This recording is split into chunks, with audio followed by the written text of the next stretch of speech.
Bueno, la buena noticia es que soy la última, gracias a los que se quedaron hasta el final. Gracias también a Precod por esta posibilidad. Además me encontré con gente que hacía mucho no veía y eso está bueno. Bueno, trastornos depresivos asociados al consumo de sustancias.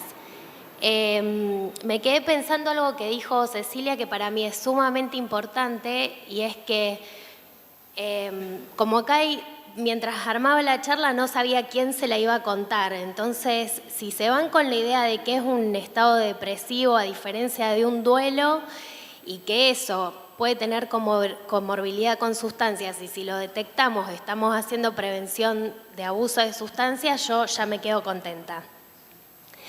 La depresión no tratada causa daño cerebral, causa cierta atrofia en áreas del cerebro, a lo mismo que las sustancias, el consumo de sustancias liberados al azar.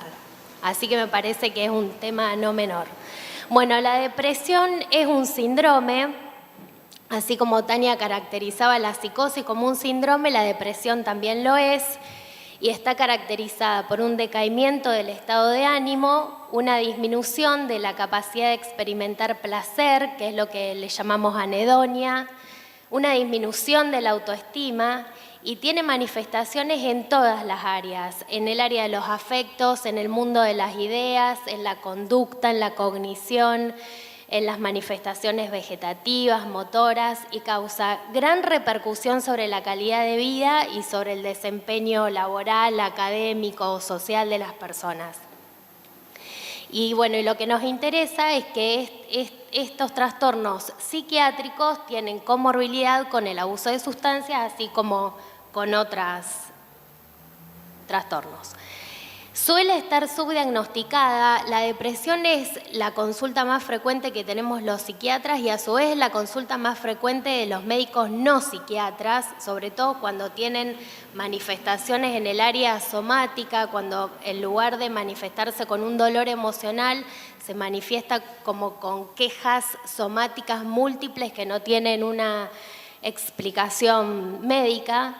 Y muchas veces también está subdiagnosticada por factores que tienen que ver con el paciente, que minimizan, que piensan que es por estrés, porque están cansados, trabajan mucho, o porque lo racionalizan con algún evento negativo reciente que haya sucedido, o utilizando un mecanismo de defensa que es la negación, que es un mecanismo inconsciente, y en ese sentido ahí también el uso de las sustancias puede ser un facilitador para ese mecanismo de negación.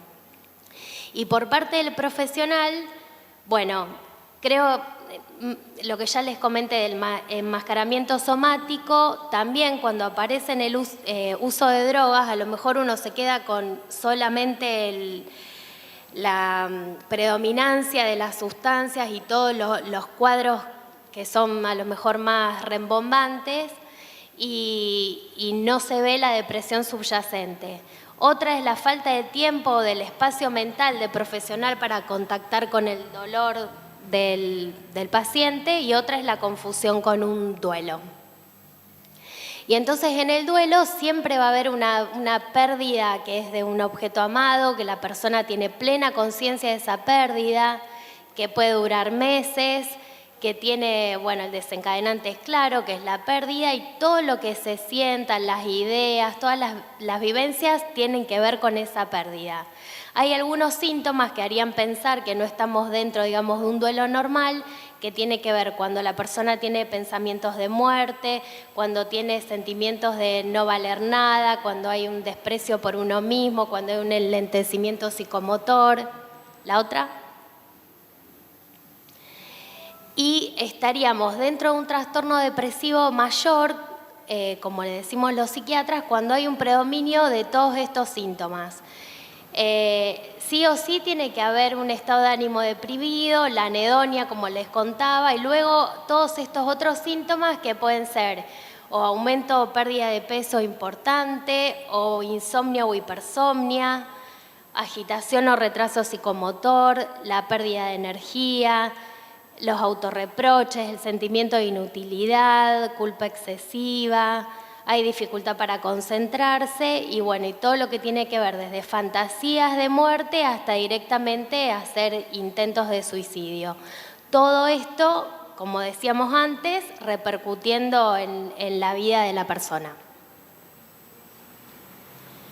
Después hay otro cuadro que es más solapado, pero mucho más, digamos, crónico en el tiempo, que es lo que antes llamábamos distimia, ahora el DSM-5 lo llama como trastorno depresivo persistente, que es un trastorno crónico que dura al menos 2 años, cuyo inicio es insidioso, es progresivo, que la persona, incluso los familiares mismos, no van notando tanto los cambios como sí se nota en la depresión mayor, y trae muchas repercusiones en la vida de la persona, pero no en un modo agudo, sino crónico y sostenido en el tiempo.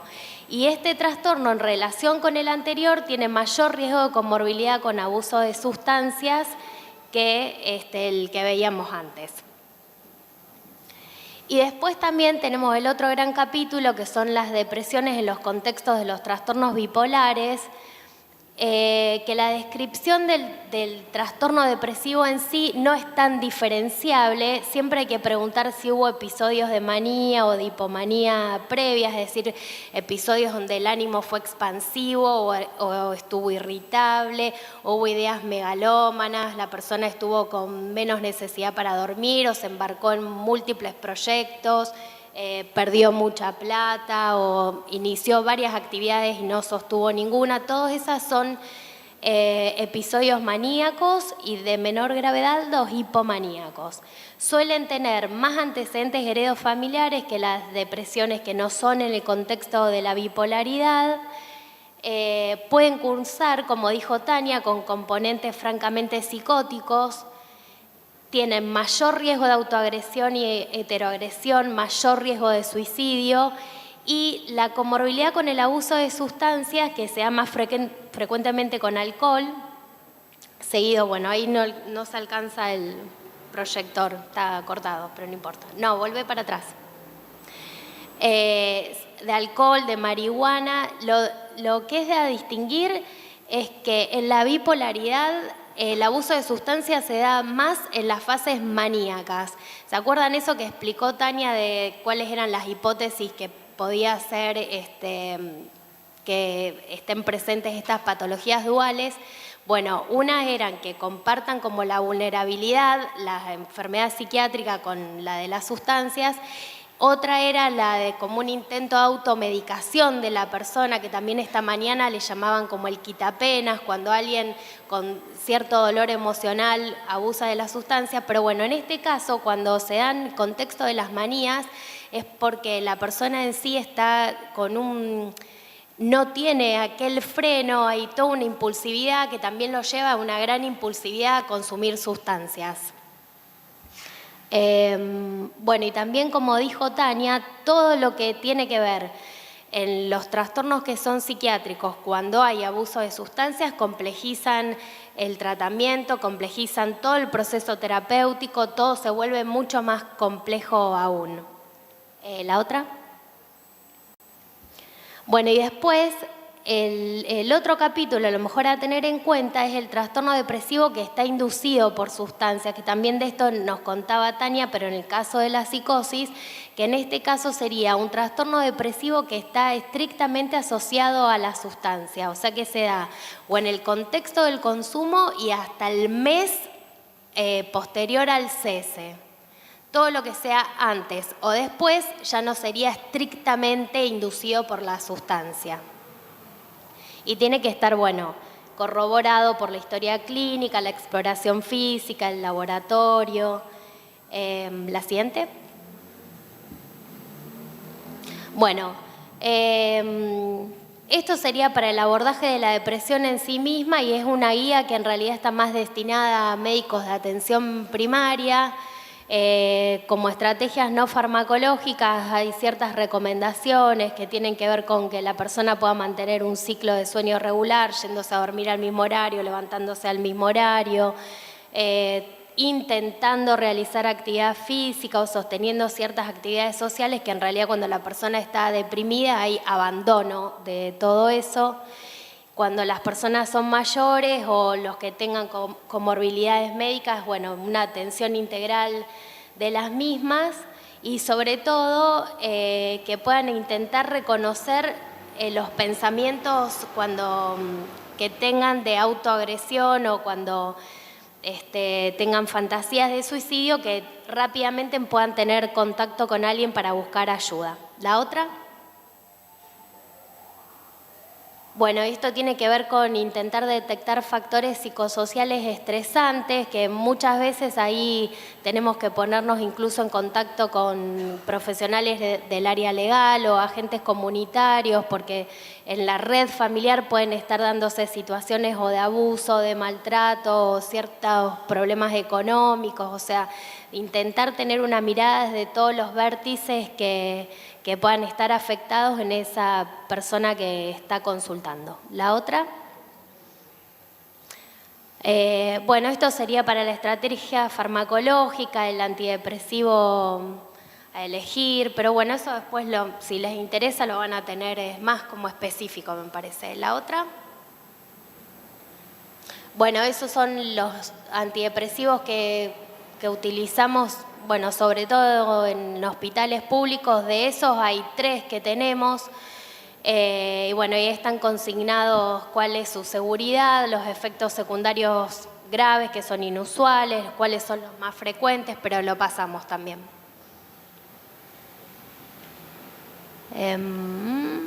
¿La otra? Bueno, y por ahí, que es más, mientras yo trabajo en el Hospital Centenario y esta escasa viñeta que querías mostrarles, que bueno, me sentí también muy identificada con lo que fueron contando, sobre todo las colegas del ECA. Fue un paciente de 26 años que en realidad ingresó a la guardia del Hospital Centenario por una intoxicación aguda de cocaína y alcohol, pero había tenido directamente una pérdida de conocimiento y había sido traído por los amigos.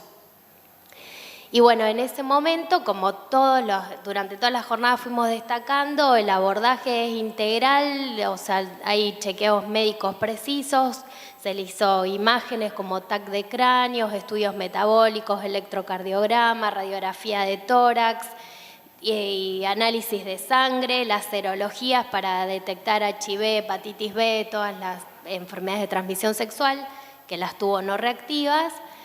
Y en ese momento, como se detectó que el paciente hizo esa intoxicación aguda, pero en el contexto de un episodio depresivo mayor, que estaba con ánimo depresivo, con un desinterés, incapacidad para experimentar placer, que había tenido intentos de suicidio previo, había tenido un intento de ahorcamiento, que había quedado sin atención médica de ningún tipo, no había consultado a nadie. O sea que esta entrada por guardia fue su primera posibilidad o oportunidad de atención. Bueno, estaba con insomnio, tenía sentimientos de inutilidad, estaba con incapacidad para tomar decisiones, pero este cuadro que era un cuadro más agudo, se había instalado sobre eso que les describí hace un ratito, que es la distimia, que venía ya desde hace como 5 años con un ánimo deprimido, con baja autoestima, con sentimientos de desesperanza, que coincide con el inicio del consumo de sustancias con unas pérdidas afectivas importantes. La madre había empezado en ese momento con una enfermedad depresiva y coincide también con el fallecimiento del papá. Porque lo que no dijimos de los duelos es que los duelos, si se cronifican, por supuesto pueden después derivar en trastornos depresivos.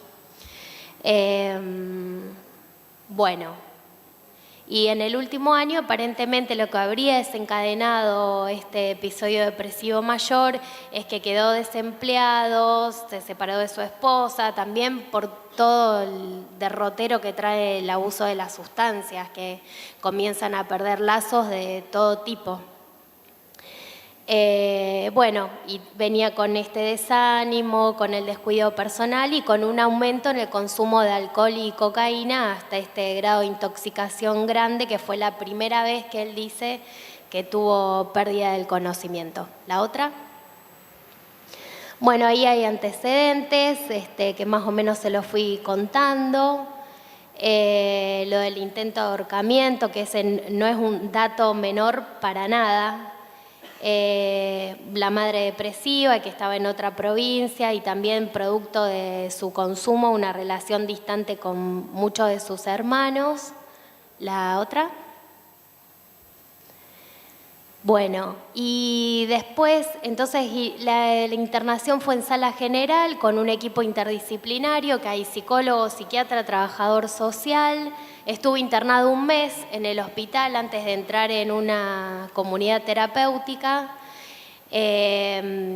Durante las primeras semanas de internación describió como una ideación deliroide de que había alguien que lo observaba subir las escaleras. Y ahí comenta también que había presentado alucinaciones visuales y auditivas en el contexto de consumo, que eso generalmente se da con el consumo de cocaína, como antes nos contaba Tania.